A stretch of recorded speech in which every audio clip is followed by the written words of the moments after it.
morning. This is an audio test. Can you let me know if you can hear me? Please and thank you.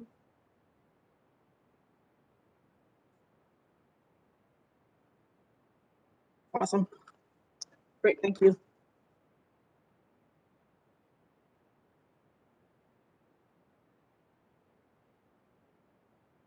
Do all of you have the same class before this one? Just out of curiosity.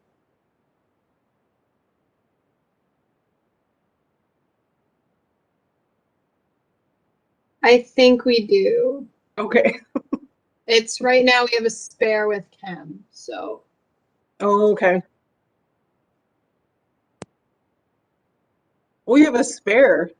That's good. I thought everyone, based on the block schedules I've seen, I thought everyone was booked from 8:30 till like 6:30 every day, and I couldn't figure out how any homework could get done. We technically have a class, it's just we're supposed to watch our lecture videos. Oh, right, okay. So otherwise we have from basically 8:30 till like 3:20, 3:50-ish every day. Oh, yeah, okay. That sounds like a lot. Yeah. Thank you for answering that.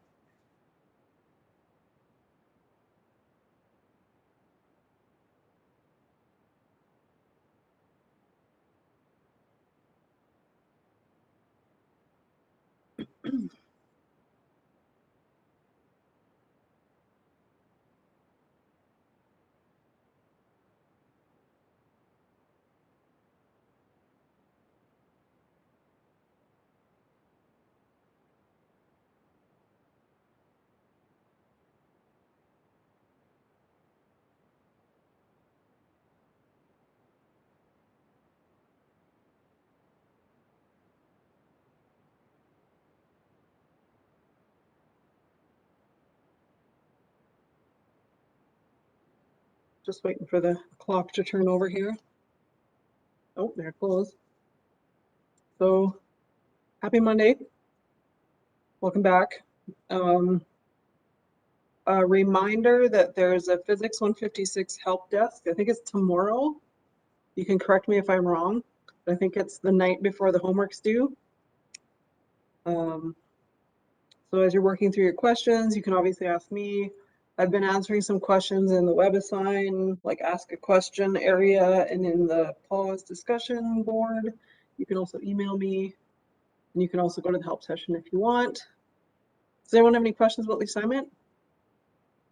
About this upload and WebAssign parts and stuff? I think we've talked about it quite a bit, but if there's any questions, I'm happy to answer. Yeah, I do just have one question. Sure. So for question 7, it says any formulas not on the formula sheet has to be derived. What's on our formula sheet? Oh, you don't have the formula sheet yet. Hang on. So do we have to derive any of the equations, or? Let me look at question 7. It's been so long since I've made it.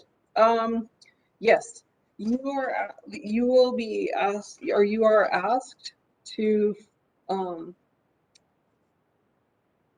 you are asked to find the charge. Let's see, I don't have the exact question. You're asked to find the charge on a cylindrical shell and the radial component of E at some distance. So this is not a configuration that you have in your formula sheet, even if you had the formula sheet. So this is it's like an example we'll do today, except today's example is a thin wire, and the homework example is a thin cylindrical shell. So it's a two-dimensional like charge surface that's wrapped around into a cylinder. So you'll have to derive it. Okay, thank you. Yeah, and we should have the formula sheet out this week. We're trying to simplify it a bit because we really, I've been spending last week trying to figure out how much of the stuff that used to be taught before this class is no longer taught before this class.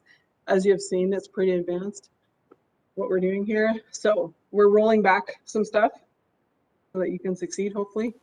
So the formula sheet, we're trying to modify it. to deal with the change in the contact level. Not sure who that was, but if you could mute yourself, that would be great. We had a bit of feedback there. Okay, so the formula sheet will be out this week. It has formulas like for, you know, the electric field due to a point charge, due to a sphere, due to a line charge like a wire. Although we don't tell you what they are, you need to know what they are. So if they're on the formula sheet, you can use them on the test, unless you're asked to derive them. But homework for question 7 is not on the formula sheet. Good question. Okay, let me share my desktop.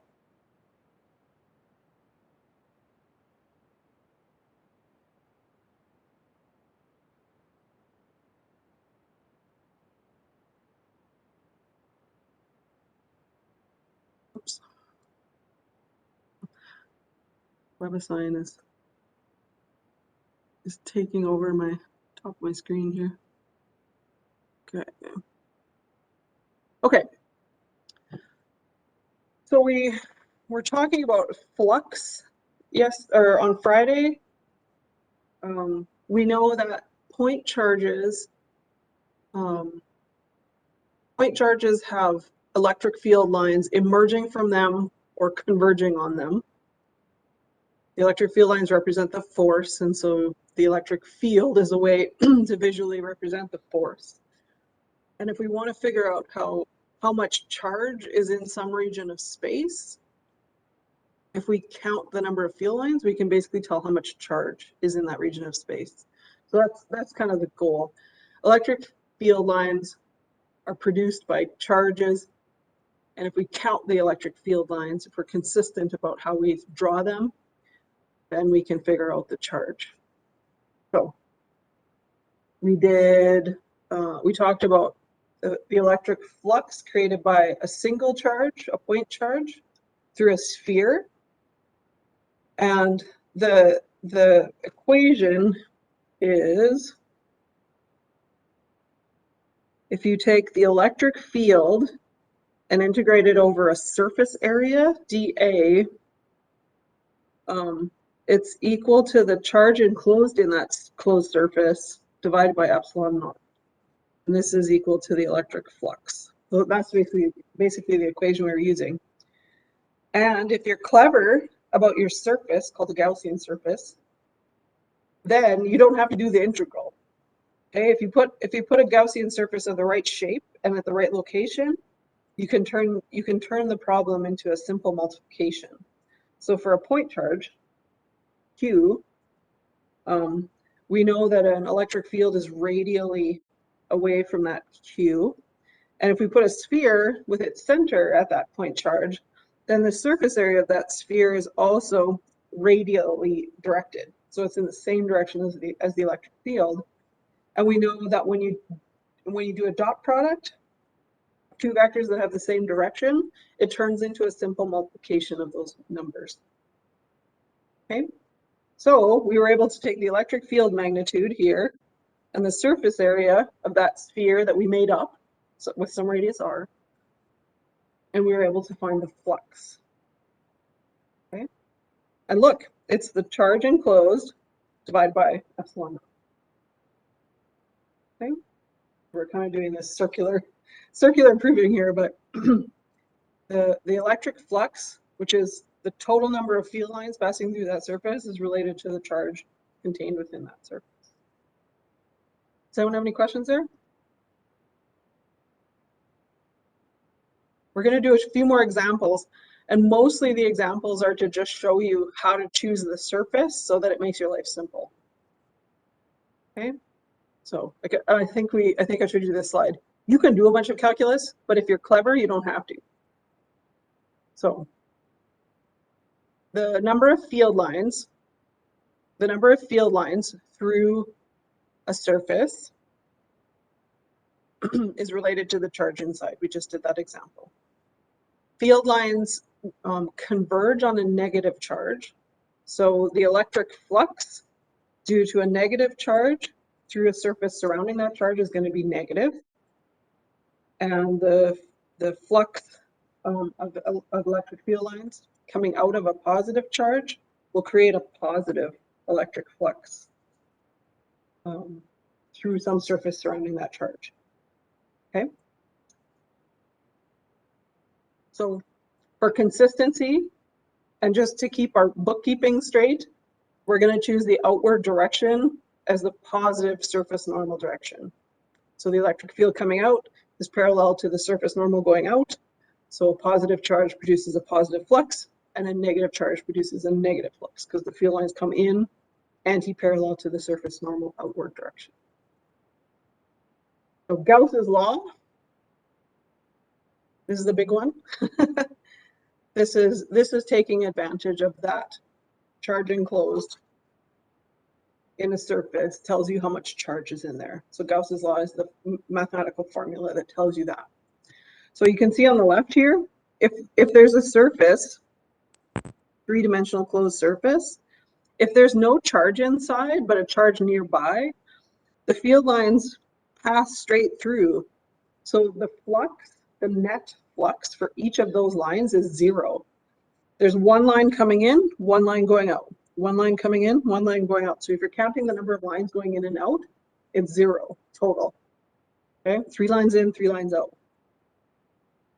Here we have a plus charge and a minus charge of the same magnitude. They have to be the same magnitude because they have the same number of field lines coming out of them.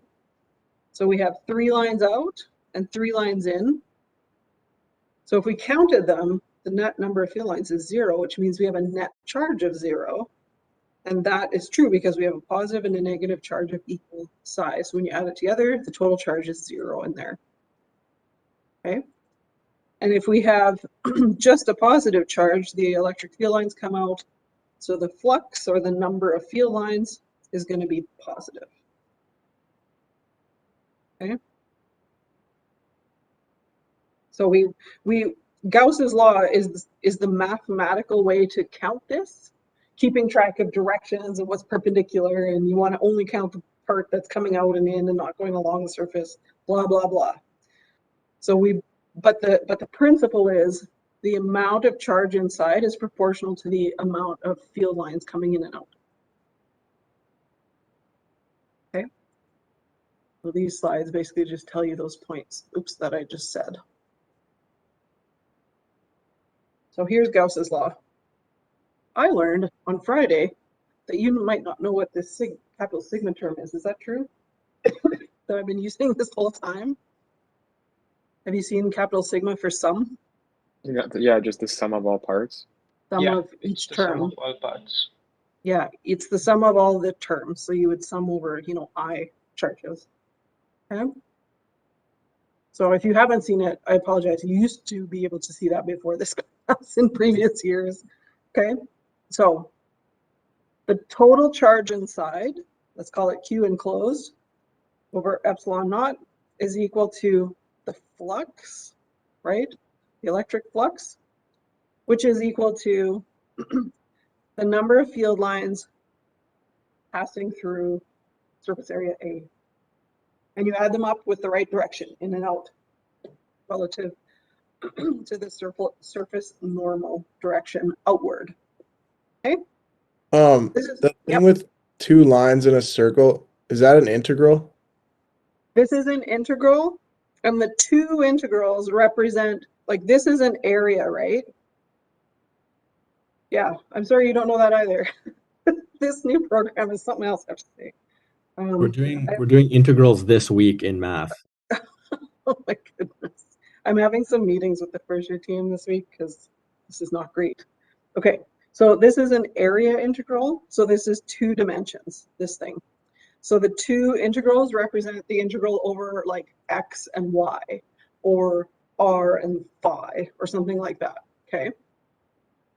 And then this represents a closed surface. Yeah, Does that make that's sense? yeah. It's like an integral over a closed surface area, right? Yeah, a closed 2-dimensional surface. Surface area. Yeah. So you're integrating over two variables, and they have to form a closed surface. Okay. I'm very sorry that this program has made this order very weird. But you don't have your first module test until February, so there'll be time to catch up in your integrals, I guess, in your other class. I don't know. Well, we'll try and make it better. Anyway, so you basically add up all of the flux, the electric field times the surface normal area outward, and that equals the charge enclosed over epsilon naught, which is a variable. If you have a three-dimensional object, like this is a sphere, Q enclosed can sometimes be written as the three-dimensional integral of the volume density times, then integrated over the volume. So this is three-dimensional integral, okay, because it's a three-dimensional object. So that's kind of an aside, but you'll see it like that sometimes. So Sorry, what did you say the E0 is? It's just a variable. It's 8.85 times 10 to the minus 12 coulomb squared per newton meter squared. It's just a constant. We call it epsilon naught, right? Yes. The value is given in the textbook if anybody's wondering. Yeah, and it's on the formula sheet when it eventually appears. Remember, KE is 1 over 4 pi epsilon naught. Okay. So one important thing to note here too is that we could have a volume charge here, but we always have a surface area calculation here. We could have a point charge, which is one dimension, or not even one dimension, it's a point charge. We could have a linear charge here. So the right-hand side, you have to deal with the object. And the left-hand side, you have to deal with the surface area that surrounds the object and the surface area that you've chosen that best matches your object, okay? So you'll do a surface area calculation here on the left, and you'll basically find the total charge on the right. So you've got two types of calculations to do there. So let's do some examples. For point charges, it's pretty easy. The flux here, does anyone know what this might be? Inside this surface area S?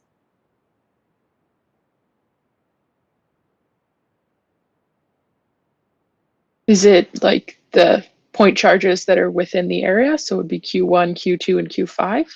Correct. Okay. Over epsilon naught. That's it. You're done. That's why this is such a powerful technique. If you were figuring out the electric field due to those three charges, that would be kind of a nightmare. You'd have to calculate 3 vector values with origins at different places and add them together as vectors. That would be a nightmare. But this is a very simple scalar tool to help you find whatever it is you're wanting to calculate. Okay, so here it is. We've got the same here. So this is pretty easy. 2 microcoulombs per epsilon naught is equal to electric flux here. What about this one here? C.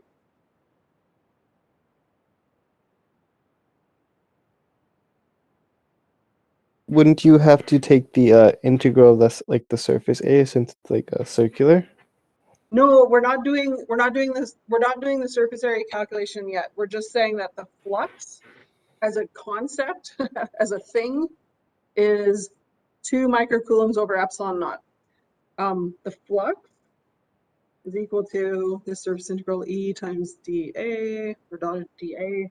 We're just calculating this, so we're not even considering the electric field at this point. We're just calculating the number of field lines through the surface as a scalar value, as a count. So the flux is very straightforward. Here, we just have, if this is our surface area here, the 4 microcoulombs and the minus 5 microcoulombs are outside. And we have +6 minus 1 minus 4 microcoulombs over epsilon naught, and that's our flux. Okay. So we haven't got to the electric field part yet. That's the next part. Here, what do you think this one is? +5 and +3 are outside the surface, so it doesn't matter what they don't contribute net flux. Like this one would have a field line coming in, but also leaving. So it doesn't have any net flux. We've got 0? 4. Yep, 4 plus 6 minus 10 microcoulombs, or epsilon naught, is equal to 0. Great. Excuse me. Mhm. Do the charges have to be in microcoulombs, or does it matter? No, it's just this example. Okay, thanks. They can be in whatever units. Here's the numbers if you want to actually calculate them. So here's Gauss's law in all its glory. I've basically told this to you, but we have just done this part. So this is all those sums we were doing in the numerator in the last part, in the last page. So we've done that part. Now we need to figure out how to do this part, E.dA part. Okay. And again, this is always a surface integral, and this depends on, this is a volume integral usually often, but it depends on what charges you have in your question. It could be a point charge, it could be a surface plane, like an infinite plane. We talked about those last day. So the right-hand side, the calculation of the total charge depends on what the charge is in the question that you're doing. Okay, so one thing that's important to note is, like, let's imagine we have a point charge and then this Gaussian surface around it. There's some radius here, and then the point charge will create an electric field. So we calculate the flux at this surface, like through this surface. So that means the value of the electric field that we're calculating is at distance r, or vector position r, right? So if we choose a sphere of radius r, then E at radius r is the same magnitude everywhere. So that's important. Okay. I thought the only way to figure out what E is, the electric field, was through a test charge. Because isn't that what validates if there's an electric field? Since it interacts with the test charge? Well, the E is due to the source charge here. So if we have a source charge there, it will produce an electric field. And the test charge allows us to figure out what the force per unit charge is, which is the electric field. Yeah, sorry, that is a misconception I had. Thank you. Does that make sense? Okay. So if we have a surface normal direction, that's radial everywhere for a sphere. The electric field is radial everywhere and has the same magnitude at all points on a spherical surface of radius r. Then we know that we can just do E magnitude times surface area. If we have something like this, if the things are all parallel and all lining up and E is the same everywhere. So the right-hand side of this integral has to deal with figuring out the total charge of the source inside this surface. And the left-hand side deals with the calculation at the surface. Okay, this is one of the big things that once you get this, Gauss's law makes way more sense. The left-hand side of the equation is related to calculations on the surface, and the right-hand side is related to calculations inside the surface. Okay. So that's the big key about Gauss's law. The surface defines the problem, but the surface area calculation is done at the surface, and the charge, like finding the total charge, is done inside that surface. And inside the surface is a volume that's enclosed within the surface. Okay. It doesn't make sense until you do a few questions, perhaps. So I'll just make that emphasis for now. Symmetry is your friend. A spherically symmetric configuration is like on the left, where you have everything is the same in every direction. That's spherical symmetry. At some distance, everything is the same. So your electric field magnitude, if it's the same in all directions at some distance, then that's a spherical symmetry. If you divide the problem into two hemispheres, two half spheres, that's not spherically symmetric because you could have a different electric field in one half and in the other, so it's not spherically symmetric. Spherically symmetric means everything is the same in all directions. This is a set of concentric surfaces that has spherical symmetry. So any one of these is spherically symmetric.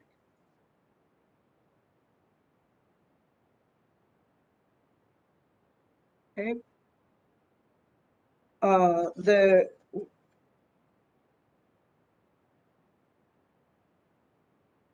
Okay. So we'll do another version of the point charge question that we did before to find a flux.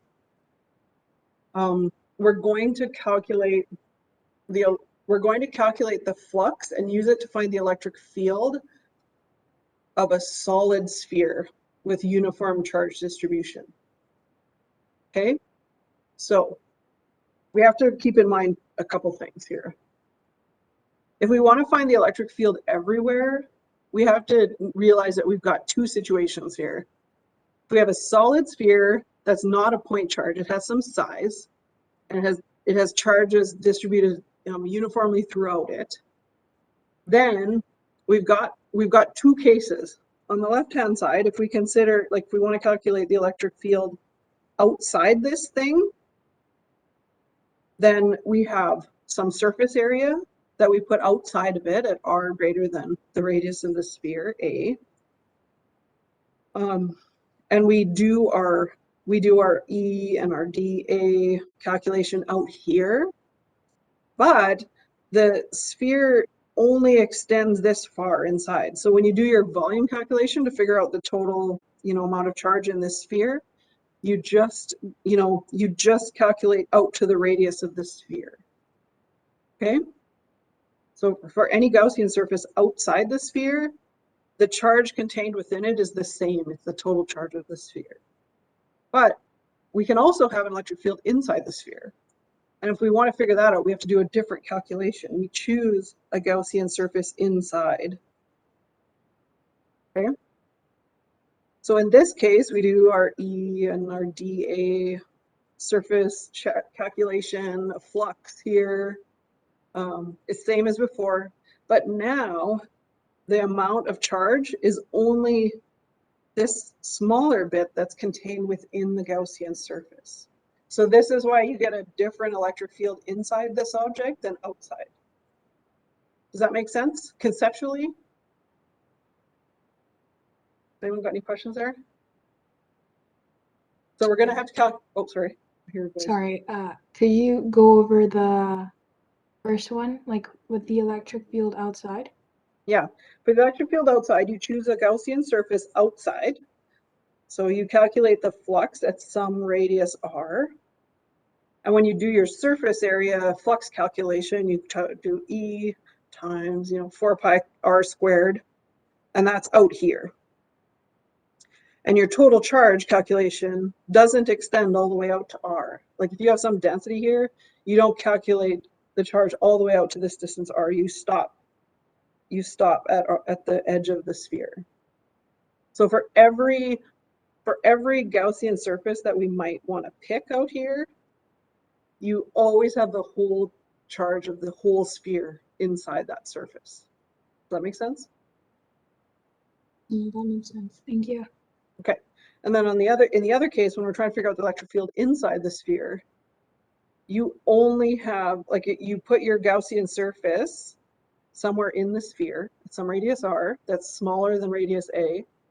Then when you do your Q enclosed calculation to find the charge enclosed within your Gaussian surface, it's just this. And the rest doesn't matter because any charge outside the Gaussian surface doesn't contribute any net flux in there. And if there's a plus charge here, any field line would pass in and out of your Gaussian surface and just have a net zero flux. So the important part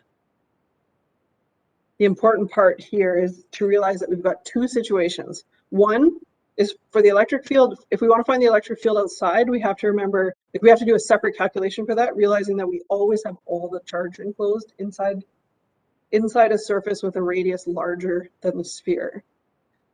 And then when we want to find the electric field inside, we have less of the charge enclosed in that sphere. So that gives us a different answer inside. So we'll do it. Oh. Hang on. We did that one before. Okay, so here's the question. A sphere has uniform density rho. Let's call this rho 0. So it's a constant. Okay. We want to find the electric field as a function of radius. This is a spherically symmetric object. So spherical symmetry is going to be our friend here.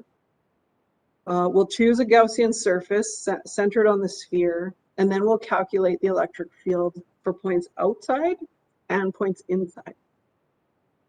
We'll do those separately. Okay.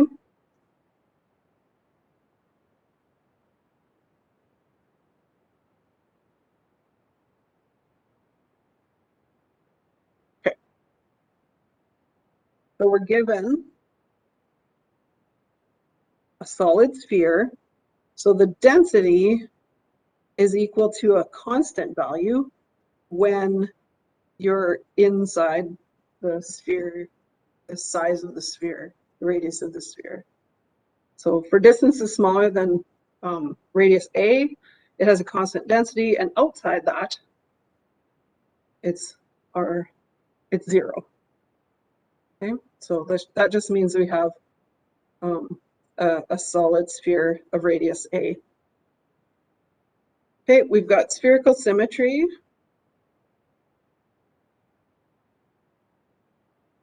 Symmetry. Spherical symmetry, and it's pretty obvious here that it's spherical symmetry because we're told we have a sphere. Okay, and we're not told anything is weird about that sphere.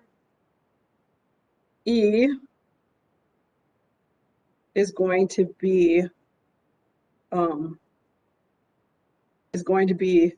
have radial symmetry. Okay. For every bit of charge over here, creating some non-radial electric field, there'll be, you know, another one over here opposing it. So for a spherical solid charge, we get a radial electric field. Okay.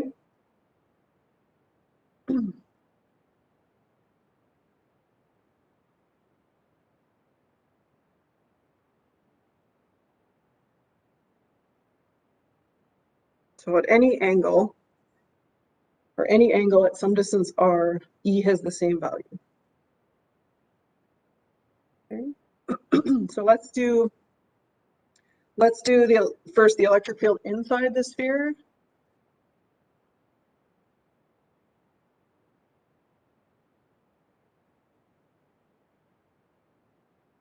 Okay, so we'll take our sphere, a radius A, we'll put a Gaussian surface inside. And the reason we do that is we want to find E at a distance r that's less than A. That's why we put the Gaussian surface inside. Because we want to know, you know, what E is passing through this surface dA here, inside the sphere. Okay.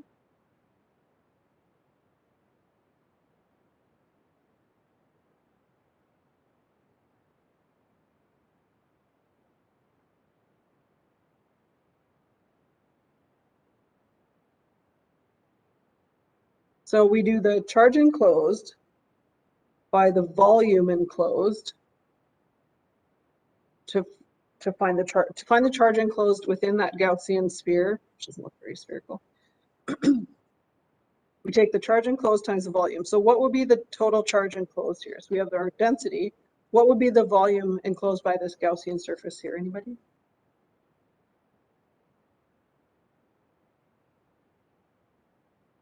Anybody? Volume of a sphere?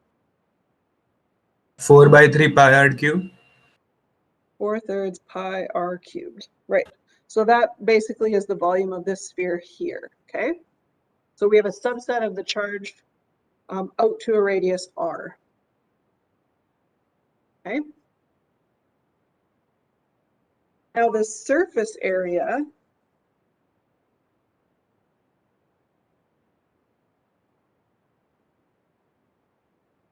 is going to be E times the surface area of the sphere. What's the surface area of a sphere? Of this sphere with radius r?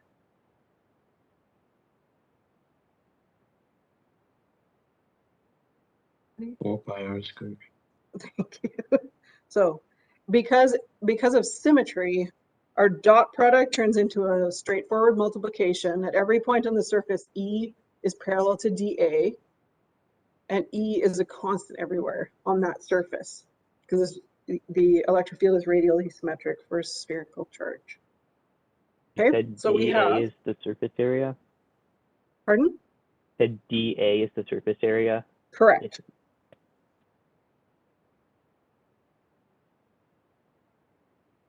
Okay, so that's a surface area element that you would normally integrate over your 2 dimensions. But in this case, because of symmetry, we can just say it's the magnitude of E times the surface area. That's what this integral equals. Does that make sense? Kind of?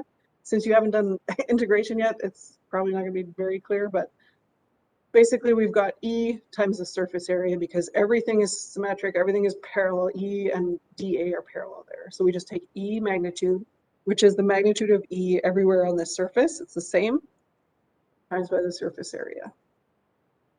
Okay. So the flux is equal to this thing. So we take this and substitute it into Gauss's law. E dot dA equals the charge enclosed over that constant, epsilon. So E times 4 pi r squared is equal to rho times 4/3 pi r cubed over epsilon naught.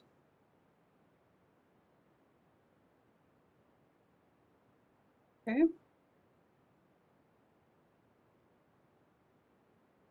So we've got an r squared and an r cubed here that cancel out. We've got a 4, and a pi.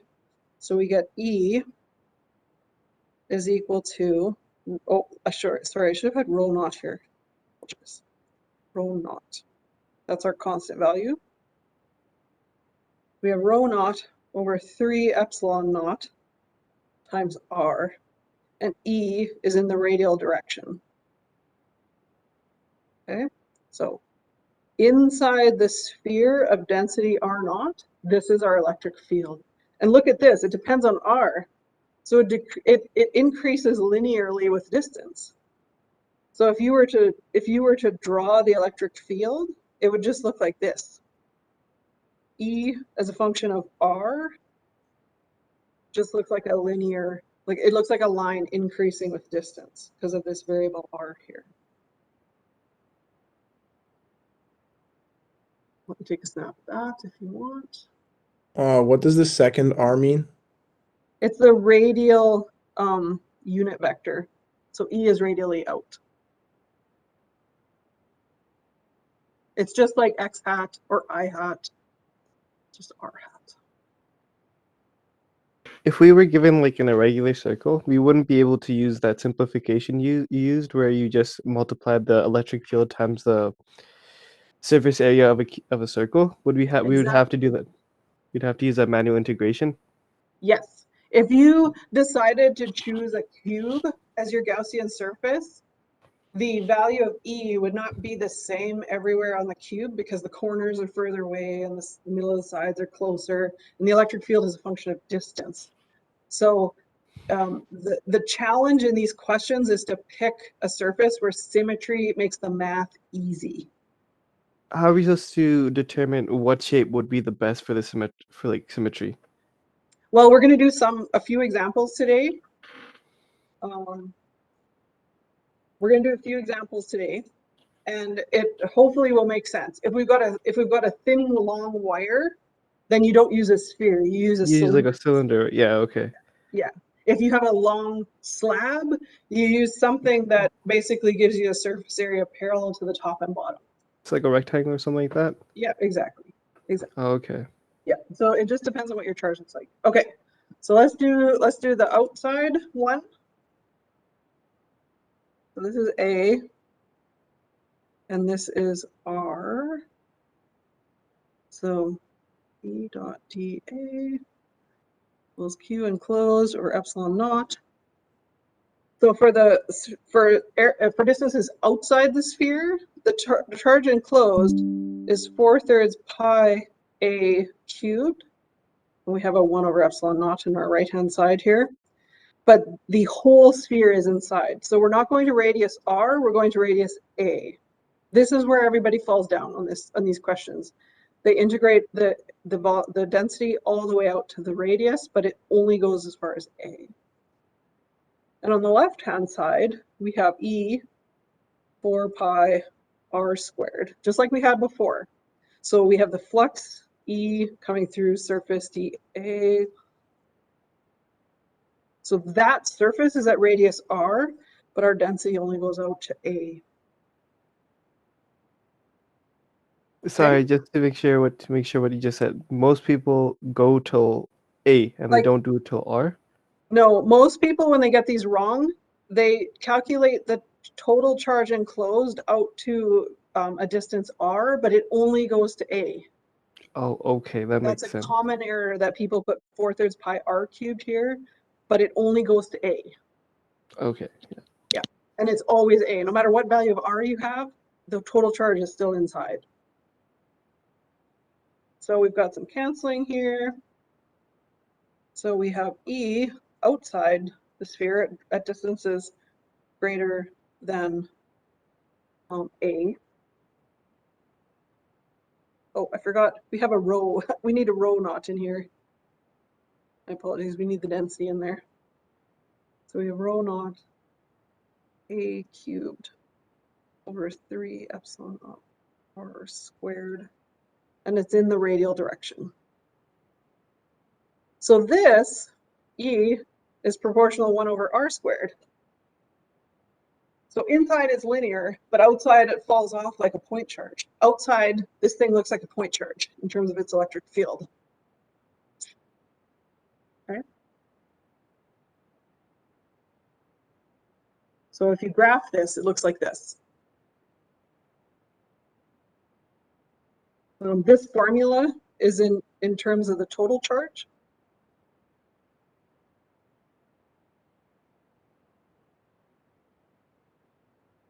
Okay, so it's just rearranged in terms of different variables. But outside, look, it looks like a point charge. Okay. Can you just go back to that last slide quickly? Mm-hmm.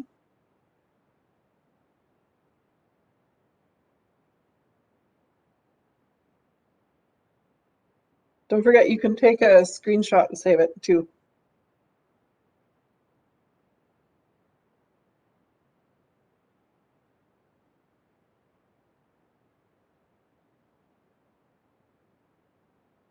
Okay, I'm going to go forward here.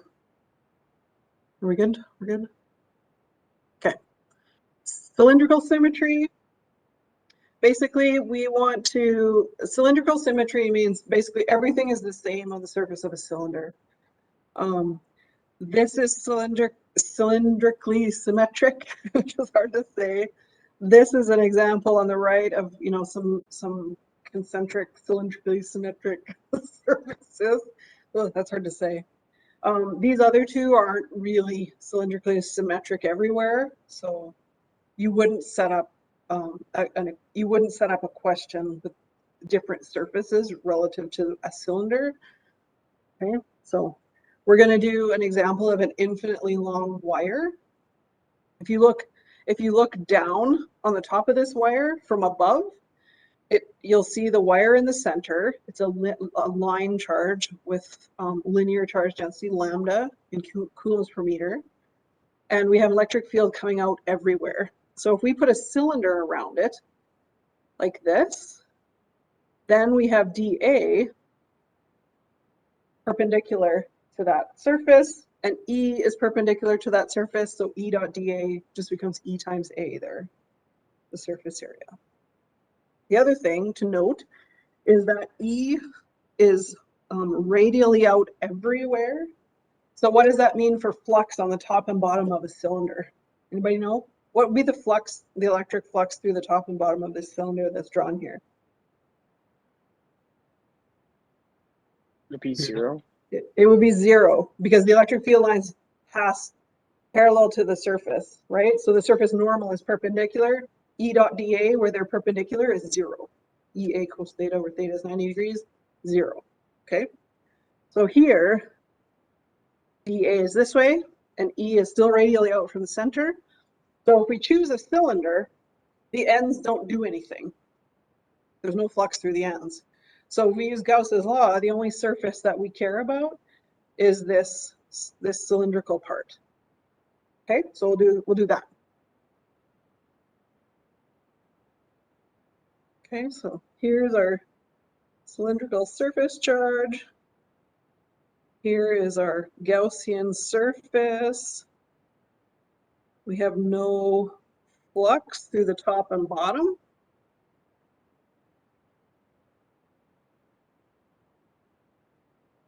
Okay, no flux through the top and bottom. This is going to have some radius r, and it's going to have some length L. Okay, so we do, here's our formal, way we write Gauss's law.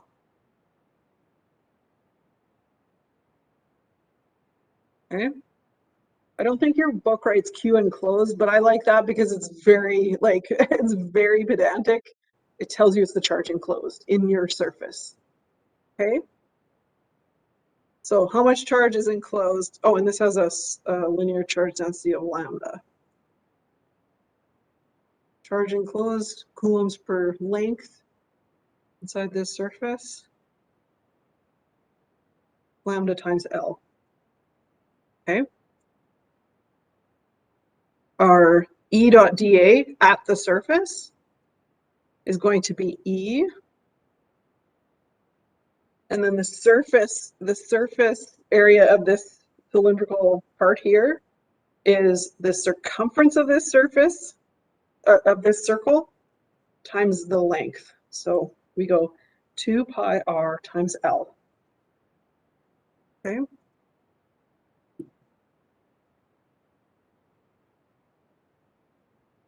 Okay, so this is the this surface through which the electric field is passing here.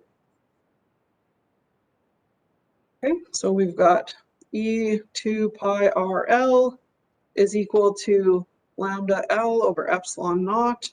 The L's cancel out, which is good because that's just a made up length that we've used for this Gaussian surface tool. So the fact that it cancels out in the equation is good because we don't want some random length in our final answer.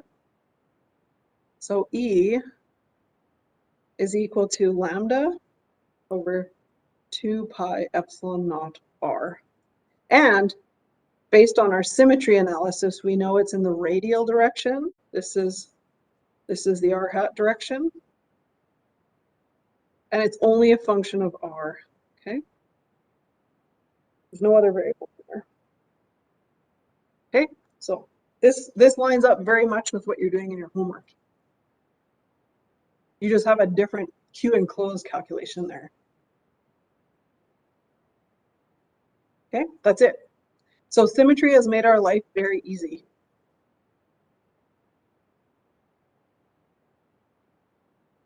Okay, let's quickly do another one.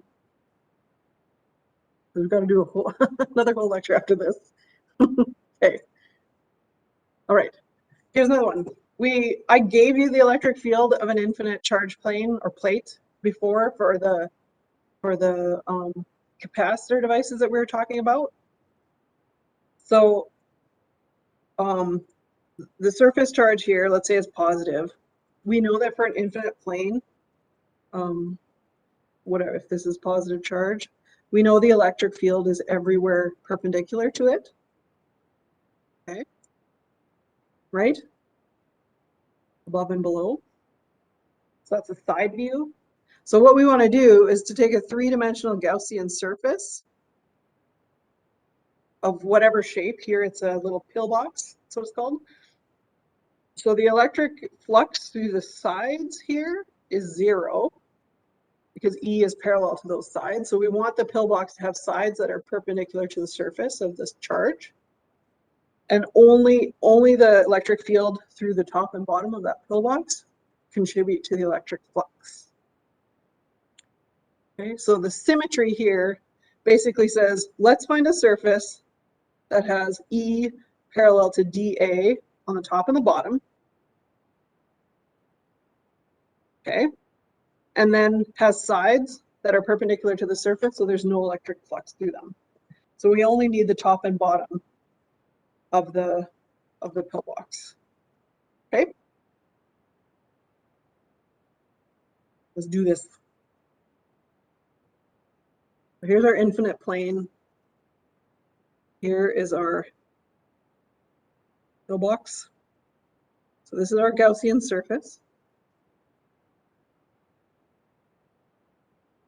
Okay, E is everywhere away from this, and it's perpendicular to the surface everywhere. So we have E and dA here.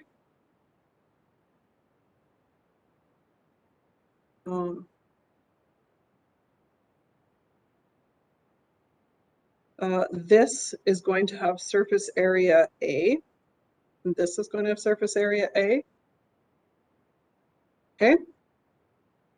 E is also away here, and dA is outward. The interesting thing here is that we've got E in the minus y direction and A in the minus y direction, but also E in the plus direction and dA in the plus direction.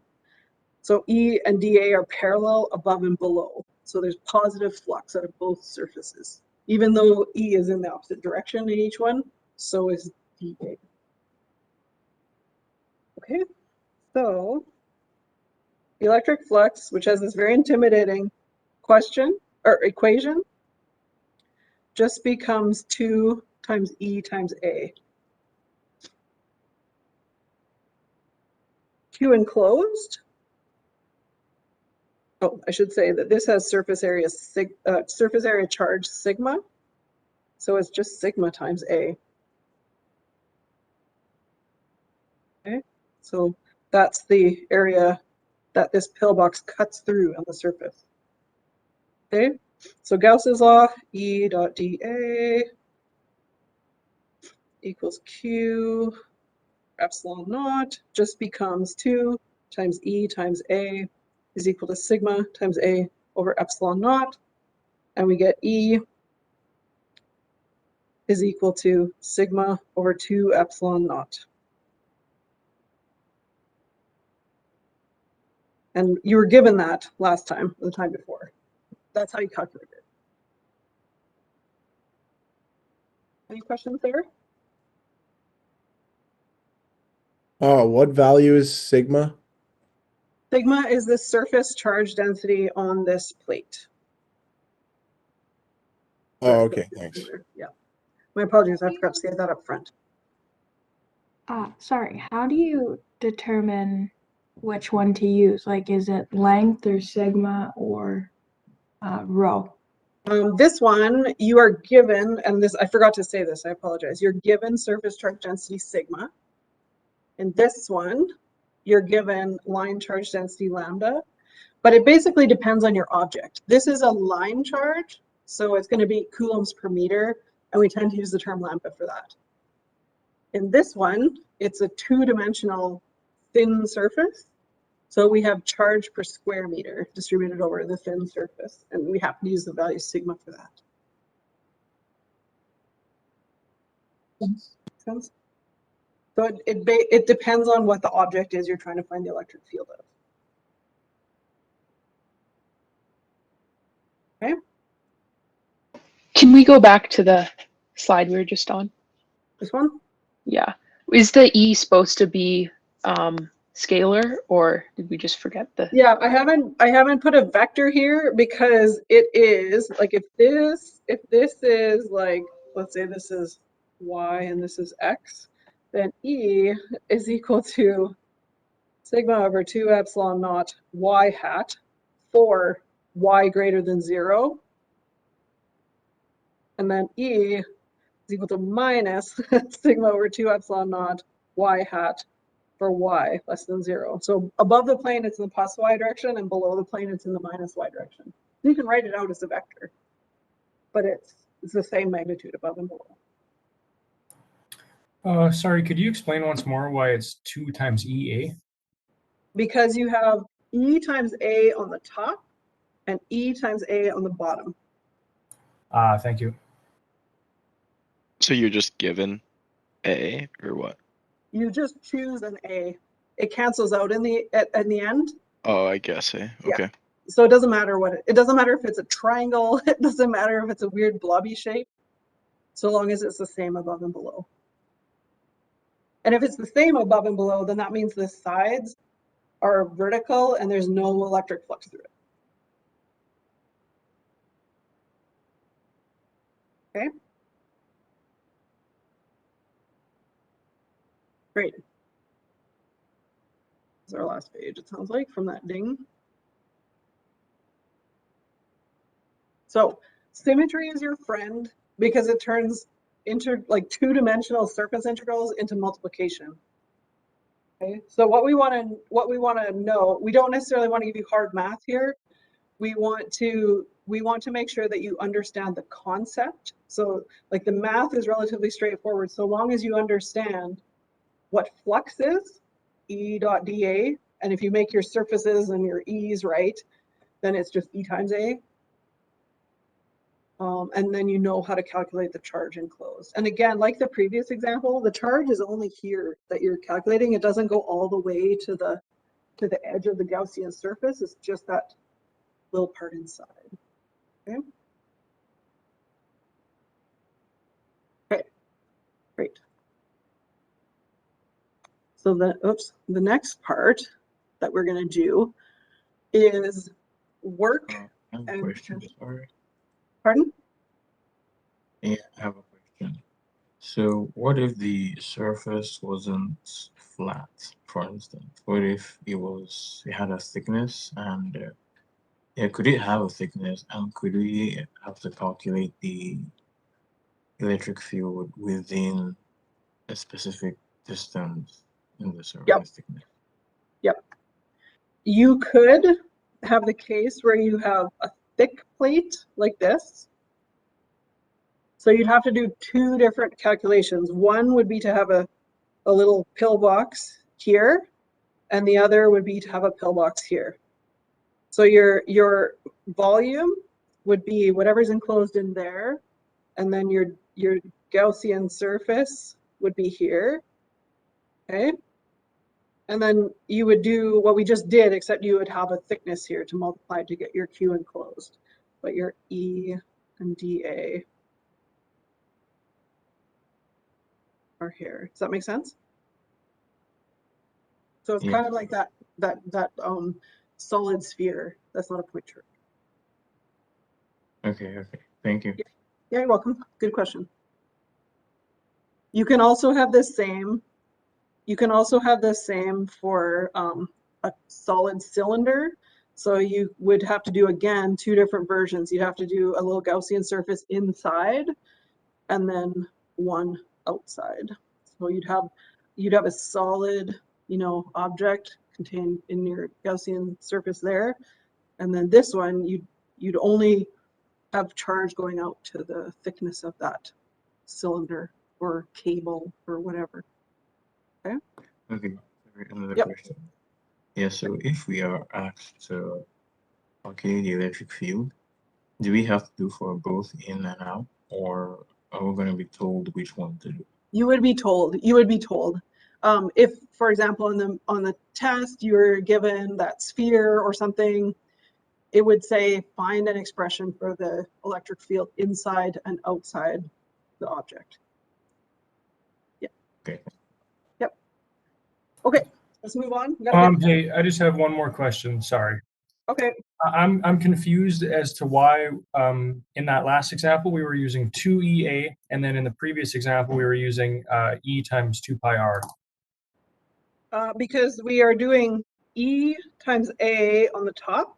This has surface area A, and E times A on the bottom. So it's 2 times EA. So we have flux coming out the top and flux coming out the bottom. Okay, does that make sense? Kind of. It's a little confusing that we're using like 2 pi r in the other one. Yeah. It's just hard to picture where that's coming from. Yeah, the other one is coming from this cylindrical surface. Okay, so the surface area here is 2 pi r times L. So that basically gives you that strip that's wrapped around like a cylinder. Yep, I get that. Okay. That would make sense. Okay. It's that second one that's bugging me. Could you explain just once more? Yeah. Which one? This one? Or no? Sorry, no, the last one we did. Yeah. Okay. This Where one? it's just EA. Yeah. So that's the surface area of the top and bottom is what we're doing. Right. Right. So we have E and we have A. Okay. And we have E and we have A. So you have EA plus EA equals 2EA. Yep. Got Okay. it? I think that makes a lot more sense. Thank you. Okay. Good, good. This is the key to this solving these problems. Okay. Okay. Now I understand that you took GE, like a kinematics class. So I hope you have a background in kinetic and potential energy. Their thumbs up for that and work. Force acting over a distance. Great. Okay. Thank goodness. Thank goodness there's thumbs up. We're finally in a place where you have a little bit of footing here. This is good. Okay. So the physics definition of work is force times distance. And if force is in the same direction as distance, it's a positive value. Force is opposite to the motion, the displacement. I guess I should say displacement, not distance. Then it's a negative thing. So friction, for example, always acts opposite to the displacement. So it's always a negative work or negative work. Okay, but gravity can kind of be either way. Okay, so let me fix this. This should be displacement, but it's a distance calculation. Okay, and the unit is joules. If you look at this as a vector, and you go along some path, here's our little friend that's causing us so much agony. Our little displacement, a little like infinitesimally small displacement along a path. So whatever the force is, we have force vector and a displacement vector, and we figure out the component of the force in the direction of the displacement, and that gives us a little bit of work along the path. And then what we want to do is basically add up all those little bits of work to find the total work done. Okay? So these little DS's and DW's, they're just little bits of the work along the whole path. And in order to find the total work, then you need to add all those little elements up or integrate them. Okay, so yeah. The electric force, like gravity, is a conservative force. It doesn't matter which path you take, because the force is not lossy. Like there's no friction. It's like gravity. When you move something up, like up against gravity, you do some work, and when you move it down, like in the same direction as gravity, you do the same amount of work. So it's not a lossy process. It doesn't make sound. That's a way to lose energy. So it's a conservative force, so it doesn't matter the path. Work due to the electric force only cares about the end values, the starting point and the end point, the work between those. And it doesn't matter like which color of line you follow to get from the top to the bottom path here. Work is conservative. Only the difference between the final and the initial conditions are important for work. I see a hand up. Sorry, Livia, I think you keep on accidentally pressing your space bar there. We can occasionally hear you. Is that true for everybody? Yeah, I hear that as well. Sorry about that. I just saw my paper was resting on it. I'll move it. Oh, it was someone else. Okay. Okay, someone was over talking. Okay. Okay, so I'll say that again. The electric force is a conservative force, so it doesn't matter the path you take, only the end values matter. Okay? Only the end values matter. Okay. Is my audio better now? Yeah, it's good. Yeah. It was Okay, just good. getting like a humming noise before. Oh, okay. I don't know what that would be. Okay. And again, only the end values matter. It doesn't matter how you get there. Only the initial and final values matter. Like gravity, the electric force can result in a change in kinetic energy and potential energy. Okay, if you if you put a positive charge close to another positive charge, it really wants to move away. Its natural tendency is to move away. Like when you talk about projectiles and gravity, the natural tendency of an object is to move to lower potential energy. That's what things like to do. So what we've got here is an electric force that can change an object's kinetic and potential energy and can do work. Okay, so those are the concepts we're going to talk about today.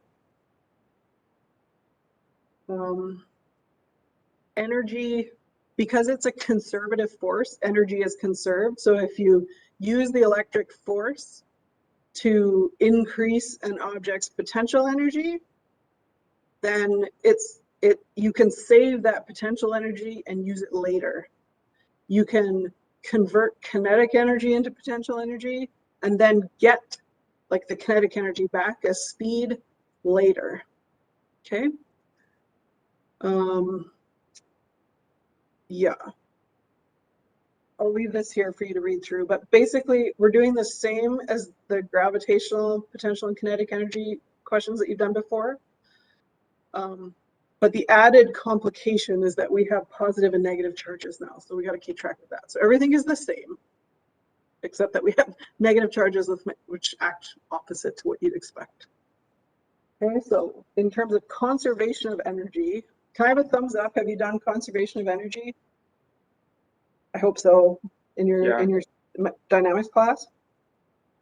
Yeah, great. So the initial total energy of the object, which in this case will just include kinetic K and potential U energy, is equal to the total initial energy. So final total energy is equal to initial total energy. Okay? And if you group all the same types of energy, you get that the change in kinetic energy is equal to minus the change of potential energy. So in order to increase the potential energy, you have to decrease the kinetic energy. In order to increase the kinetic energy, you have to decrease the potential energy. The energy is stored alternately, like in each of those types of energy. Okay, this is true as long as we have a conservative force. And in all the questions we'll be doing here, we always have the electric force is conservative, so we don't have to worry about it. Work is force times displacement, and work changes the kinetic energy of an object. And because we know now the relationship between kinetic and potential energy, then we know the relationship between those two things and work. Okay, so work done increases the kinetic energy and decreases the potential energy.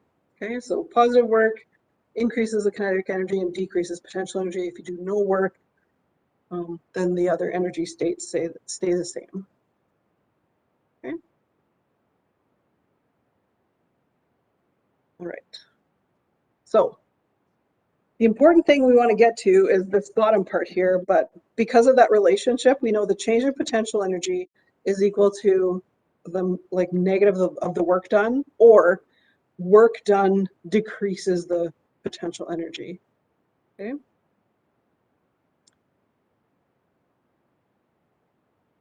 So for the general form, force times displacement, we know that the electric force is Q times E. Okay, so we can replace F with Q times E, which is the electric field. And we end up, here's the math, but we end up with this equation on the bottom. The change in kinetic energy is equal to minus Q, which is a constant, it's the charge we're talking about, who is experiencing changes in kinetic and potential energy, is equal to E times the displacement from some initial to final position. Okay? So this formula will be on your formula sheet. Okay? Now, any questions about that? So the change in potential energy is related to the electric force and therefore to the electric field. Okay? So everything so far should be consistent with your kinematics course, mechanics course in term 1. We have the added kind of thing of the electric field, which is a force field, which you didn't have before, but we can basically write the change in potential energy in terms of this electric force field. Okay, and we're getting used to dealing with the electric field now. So this brings us to the next thing. If we can have a force per unit charge, we can also have potential energy per unit charge. Okay, so this is kind of a potential energy field. You can think about it that way. And we're going to define this thing to be called delta V. And this is called the potential, the electric potential. It's also voltage.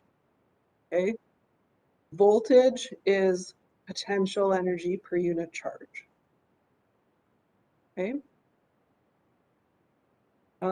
If you imagine that you have a 3 volt, or sorry, let's say a 3 volt battery, 6 volt battery, that probably makes more sense, 6 volt battery. That means that there's a potential energy per unit charge in that battery. There's energy stored in that battery. And if you hook it up to a circuit and allow charges to move around, get pushed around by the electric force, then the potential energy stored in that battery is converted to work and kinetic energy in the circuit. Okay, so batteries are usually, you usually know the voltage of a battery. It's related to this potential energy that it stores and the potential to do work. Does that make sense? It's potential energy per unit charge. A battery is storing up energy to do work at a later time. So that's potential energy. Okay. So the potential is a thing, and it's a scalar. It's not a vector. Okay. So I basically said this to you before, but the change in potential energy is related to the change in this thing we call potential, which is potential energy per unit charge. So again, this Q you can think of as your +1 Coulomb hypothetical test charge. So a change of 1 volt is the change of potential energy acting on 1 Coulomb. Joules per Coulomb, 1 joule of energy, potential energy change. Okay. So because we had U is equal to minus Q E dot ds, if we know that delta V is delta U divided by Q, then we basically get rid of these Q terms, and voltage is related to the electric field and the displacement. So this comes from the work part. It's the electric force field times the displacement, and then we get this potential, which is potential energy per unit charge. Okay. Is this on the formula sheet, or do we have to derive that from? No, this is on the formula sheet, I'm pretty sure. Yep. Yeah, hopefully it's out this week and we can figure it out together. But I'm pretty sure this is on the front sheet. From my very poor memory. Okay. So the next thing we have is if you have an electric field pointing from top to bottom here, imagine this is between two parallel plates. There's a positive charge plate at the top, minus charge plate at the bottom. A plus charge moves in the direction of the electric field, and it tends, and if E is parallel to the displacement, then V drops. So that's what this equation tells you. If you release a positive charge in an electric field region, it will move to a region of lower V. Okay, so this minus sign tells you that E dot ds, if they're parallel, so this is E, and then the path is, you know, S or ds. If those are parallel, then that means the voltage has to drop. Okay.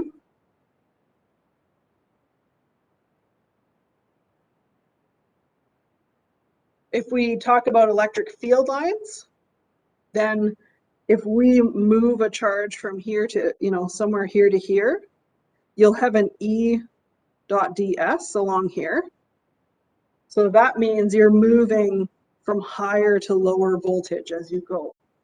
And the voltage,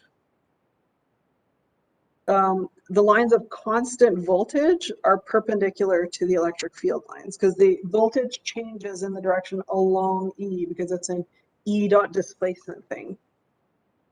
Okay. We okay? This is sort of a conceptual thing, but take a read through the textbook and take a read through the notes.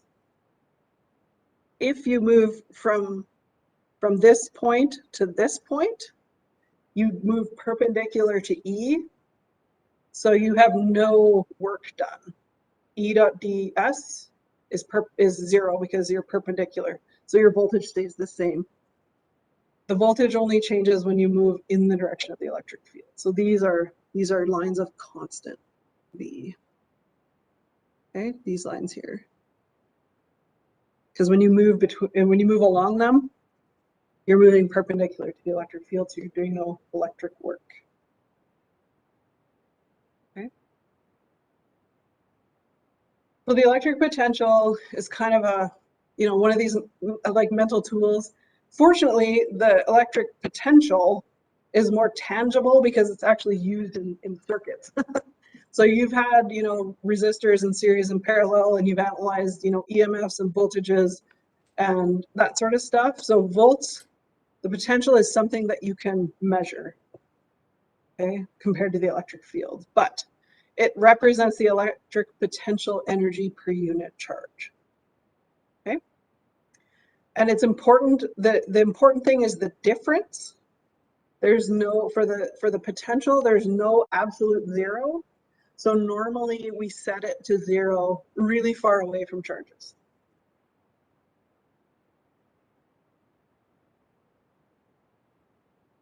Okay. Okay. So back to the energy principle. Kinetic and potential energy swap back and forth. They switch back and forth in an object, you know, and it's conserved. So whenever kinetic energy is gained, potential energy is lost, and vice versa. Now we have to figure out how it works for plus and minus charges. Okay. So if we have two parallel plates, this is a more realistic electric field, by the way, with that kind of bulges out at the end. We've been drawing them as straight lines all the time, but if it's a finite plate, then the ends look a bit weird in terms of the electric field. But if we release a positive charge, we know that it will be repelled by the positive plate and it moves in the direction of E. I know you do that. I know you know that because you all thumbs up that the other day.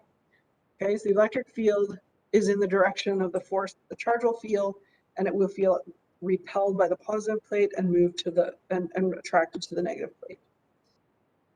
A positive charge will move, it will increase its velocity, so the velocity will get higher faster the closer it gets to the negative plate, because it's feeling a force and therefore an acceleration the whole time.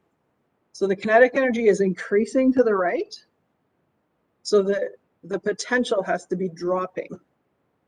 Okay, so as the kinetic energy increases, you get lower and lower potential energy and therefore lower and lower potential. Okay, so this is the high voltage side, is the positive side, and this is the low voltage side, the negative plate. Anyone have any questions on that?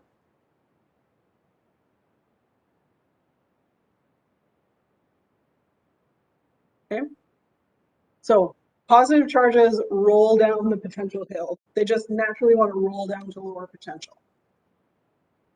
Negative charges are a pain in our necks because they do the exact opposite. So the positive plate is the high voltage plate, and the negative plate is the low voltage plate. We kind of worked through that for positive charges, and that's still the same. The high voltage plate is the high voltage plate. An electron, though, unfortunately, is a pain in our necks because it is repelled by the negative plate and moves to the positive plate. So it naturally likes to move to higher potential. Okay, it rolls uphill when you talk about potential. Okay, which is not the way that you would imagine that that would work.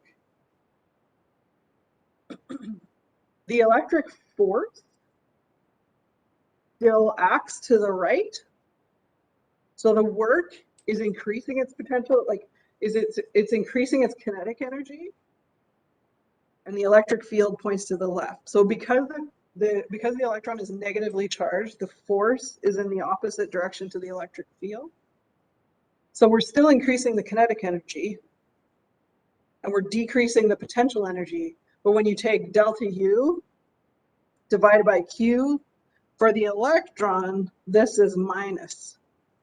So we're decreasing the potential energy, but we're increasing the voltage here. So the electron does the opposite with respect to voltage than the proton does, or positive charge. Okay, does anyone have any questions on that?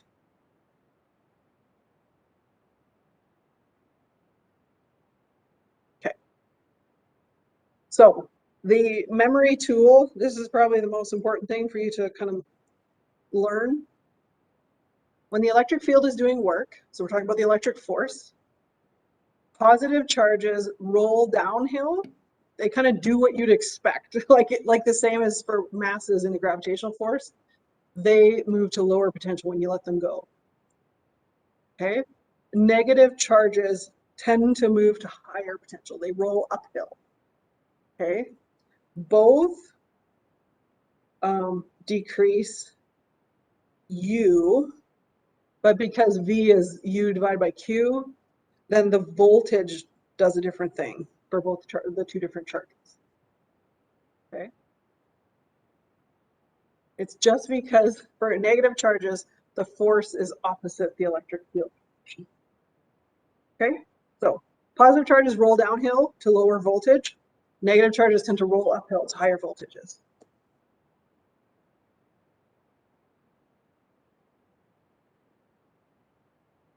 Okay.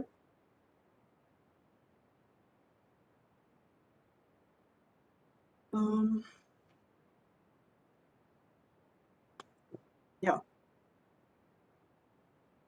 I don't think we want to do any more work here today. We'll do an example tomorrow. I will just say that if this has a distance d,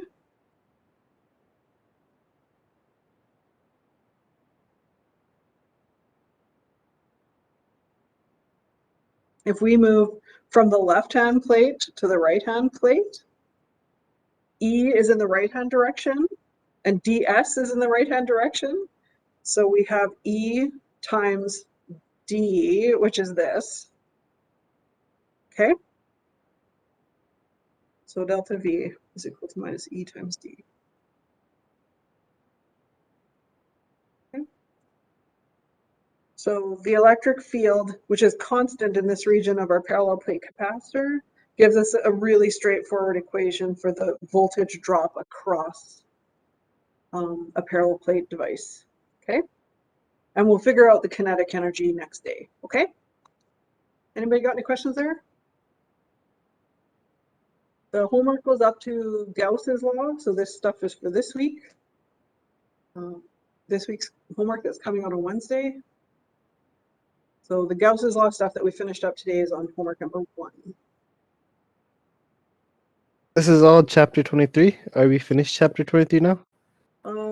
Maybe. I can't remember the numbers. I think we're done to 23. Yeah, this is 24. Oh man, that's pretty fast. All right. I know this accelerated delivery is a major challenge. You're getting like 1 question per section out of the book in the homework, which is not ideal. Yeah, I just finished chapter 22 yesterday, so I'll try to find some time to finish it today, I guess. I know. Feed that back to the first year committee when they ask for evaluations or reviews. I find we're doing a 4-month class in 7 weeks or 8 weeks, and I don't know how you can keep up with this. I'll do my best to help you get through it. Our module test is in like 2 weeks now too, almost. I can't remember the date of it. It's like February 2nd. Yeah. So we should review all, like, we have like 4 more chapters to do. Let me see. I'll put my calendar up here. My little tweeny February calendar. 4th. Yeah, so it's 2 weeks from Wednesday, and we finish module 1 a week from today. Oh, I've got a lot to do, but we finish a week from today, and then you have like 10 days to study for that one. Within those 10 days, are we covering new content? Or like we're going to be covering new content, but it'll be like new module, right? Yeah, magnetic fields. Fortunately, for magnetic field, I don't think you have a lot of integrals, which is probably very good news for you. Okay. Okay. Yeah. So we finish module 1 on the 24th, as much as we can get done of it, and then the module test is on the 2nd. Oh no, wait, it's not on the 2nd. Is it on the 4th? I think it's a Friday. It's on the 4th, yeah. It's on the 4th, so you actually it have was on the 2 2nd. weeks to do it. Yeah. Yeah, I think the chemistry test is on the 2nd. Oh, okay. Oh dear. Oh yeah. Oh, Okay. no. Yeah. Oh, you Will it be guys. online or in person? I don't know yet. If the university is open, we will be in person. We have rooms booked, but if we're still closed, like if we're still working from home, it would be delivered remotely. We're just waiting for the university to tell us. I think Friday is what the last day of the official work from home right now. My guess is it will be extended. Because hospitals are just starting to get filled up like today, so. Going back to like how long. Oh, you go first. Sorry. Sorry, I was just wondering, like in this class, are tests open book or are they just like formula sheet? Formula sheet. Okay, great. When you see it, I'm sorry it's not ready. It's just been kind of a horrendous amount of work on our side too to try and get this ready for you. The formula sheet will be out this week. You'll see that there's quite a few formulas on there. Mostly the challenge is to figure out what goes with what, because we give you a few specific formulas, like the electric field of a line charge and stuff like that. You need to, like, if you need to kind of figure out what those are, you'll have to search through the book and figure out what they are. And are we allowed to write on our formula sheets if it's in person, for example? Yeah. Or okay, Yep. great. Yeah, we just ask you to turn them back in. Great. All right. Lastly, how come we're doing like a 4-month course in 7 weeks? What's like the reason? Oh, this is the engineering, College of Engineering's big new thing. And this is how they've decided to do it. They're trying out this modular delivery where you're supposed to focus on a few select topics for a short period of time and then move to the next. But it feels like you still have almost the same number of topics. I don't know if that's true, but it kind of feels like that. Because you have chemistry and mechanics, statics right now, right? And a math class or something like this. So it's pretty full time. I looked at the credit units you have this term and it's up to 24. That's a lot. This is the engineering's plan. So we're trying to fit this in here, but I understand that you're like the first years are struggling, with chemistry last term, I think, and computer science maybe. There were some classes that were pretty brutal. But like our past physics class, which was 3 weeks long, is supposed to build towards this one, right? No, I think No, not really. No, not really. I think that class is packaged as a part of a kind of sampler class. So I think you get like physics, chemistry, and something else. Like there's Yeah. three short 1 module units Mhm. or something. Although they have different names, but they're kind of packaged as kind of a sampler for each discipline or for a few disciplines. Mhm. This class, Physics 156, has always been required by every first-year engineering student. Okay. So it's this is a sort of a standard class, although it's kind of got messed up with the way the prerequisites have kind of been messed up. But the Physics 152, is that what its number was? I think so. It Yeah. used to be an option. So first-year students could choose physics, like modern physics, or geology, or biology, those kind of classes. So that they decided to like do a sampler for everybody rather than some students choosing one and not another. Okay. And like Yeah. you're talking about how this class was a prerequisite for for all first year students in engineering. Would Not a prerequisite. It used to be a requirement. Yeah. requirement, but would they have like 4 months to do this class? So this would like be I don't ending in know. like May? No, normally it's the January to April, end of April term. Oh, okay. So you have 3 months of lectures and then a month of finals for all your classes all at once. That's how the semesters are going to start happening next year. And the whole re-engineering gimmick is that we don't have finals. Yeah, you're supposed to like But we do this class hyperspeed.